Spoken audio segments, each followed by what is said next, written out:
Taking a look now at some of our Alaska headlines for Friday, September 15th, 2017. We see that the village of Fort Yukon and the community of Ninilchik have both applied to put some of their native lands into trust with the Bureau of Indian Affairs. This is something which was once prohibited by the federal government under settlements from the Alaska Native Claims Settlement Act.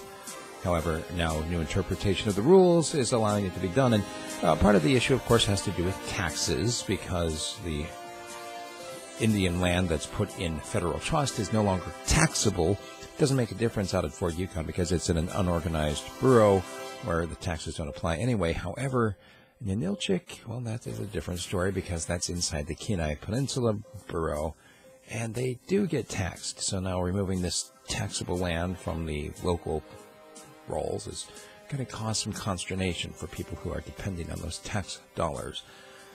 Hilcorp has advanced some plans for a cross-Inlet oil pipeline. Part of it, of course, is modernization and saying it will actually make it safer and more efficient.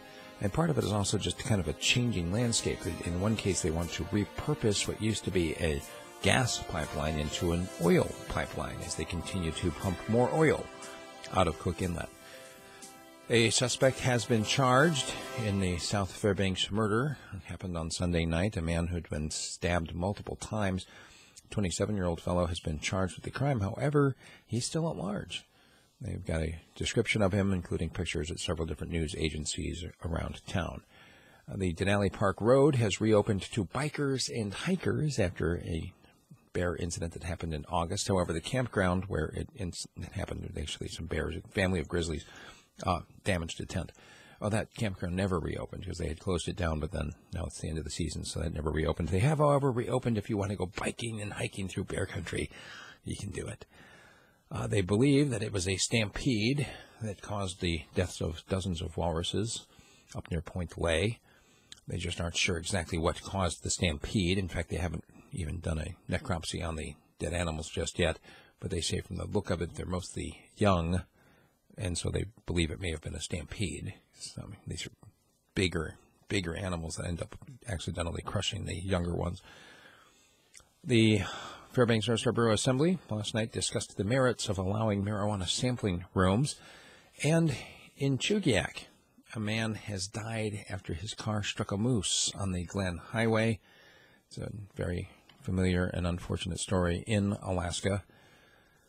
And we have a whole bunch of other stories that we just simply don't have time for in the video. Things from the triple murder suspect who started a fight with the shop owner. The suspect is actually a former paratrooper. The city leaders in Anchorage asking APD to enforce a law ticketing drivers for giving to panhandlers. There are more stories. If you want to get more, go to radiofreespeech.com and become a subscriber. You'll get the 30 to 40-minute version of the news delivered by audio form directly to your inbox every morning at 5 a.m.